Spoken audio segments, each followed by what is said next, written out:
مگر آج ہم نے اس شوق کو پورا کرنے کے لیے ڈیجے لگا دیا اور اس پر خدمت لگ گئے. شادیوں میں کیا ہو رہا ہے, منگنیوں میں کیا ہو رہا ہے, ڈیجے لگ جاتے ہیں اور ناچ رہے ہیں سب.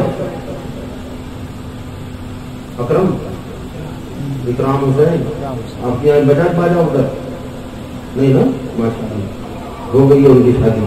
یاد رکھیے کہ ہمارے بڑے بڑوں کا بھی معاملہ, نوجوانوں کا بھی حال یہ ہے, شادی ہو رہی ہے ڈی جے کے بغیر تو بارات ہی نہیں نکلے گی, ڈیجا تو لگے گا. ایسی جھنجھناہٹ ہوتی ہے, میں چوتھے مالے پہ رہتا ہوں اور اتنی زور سے ڈی جے باز بجتے ہیں ایسا لگتا ہے کہ میرا گھر گر رہا ہے. اس میں کپکپاہٹ ٹائپ کی ہو جاتی ہے اور پھر اسی کے لے پہ نوجوان ناچتے ہیں, بارات لے کے نکلتے ہیں. اللہ رحم فرمائے ہماری قوم پر.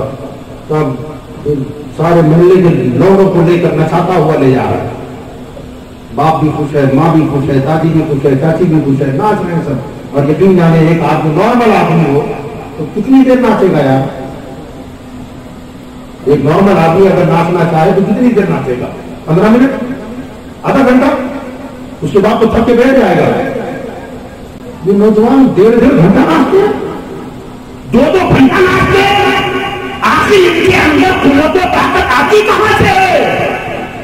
سب جانتے ہیں کہ نارمل آدمی 15-20 منٹ آدھا گھنٹہ ناچے گا. اگر ان کو اپنے گھر سے دلہن کے مکان تک نچوانا ہے نا تو کچھ پلاؤ ان کو. یہ شراب پلاتے ہیں اور اس نشے میں پھر 4 گھنٹہ ناچ رہے, وہ ناچتے رہتے ہیں اور پھر معاملہ کیا ہوتا ہے یاد رکھیے گا, اس کے نتائج برے نکلتے. پورے گلی محلے کو لے کے نچواتا ہوا گیا, بارات لے کے جب آیا 8 دن 15 دن گزرتے ہیں تو پھر مولانا جابر صاحب کے پاس آ گیا, حضرت غلطی ہو گئی, بہت ڈینجر مل گئی صاحب, تو حضرت کوئی تعویذ دے دیں یار. ساس کو ساس نہیں سمجھتی ہے, سسر کو سسر نہیں سمجھتی ہے, نند کو نند نہیں سمجھتی ہے, دیور کو دیور نہیں سمجھتی. اتنی زبان دراز ہے, کوئی ایسا تعویذ لگا داڑ بند ہو جائے, اس کی بولتی بند کر دی جائے, وہ پریشان کر دیا ہے.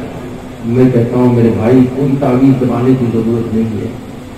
تو نے اپنے بیٹے کی بارات میں نچوڑوں کو نچواتا ہوا لے گیا, اب پوری زندگی تیری بہو تجھے انگلیوں پہ نچائے گی, ناچتے رہو. اس لیے یاد رکھو اپنے آپ پر ظلم نہ کریں. آپ یہی ہے اللہ نے جس مقصد کے لیے ہمیں بنایا ہے اس مقصد کے مطابق اپنی زندگی گزارنے کی کوشش کریں. اللہ تعالیٰ اس شادی جن کی ہو گئی ہے ان بچوں کی زندگی کو اللہ خوشگوار زندگی بنائے, ایک دوسرے کے حقوق کو سمجھنے اور سمجھ کر ادا کرنے کی توفیق عطا فرمائے. وما علینا الا البلاغ.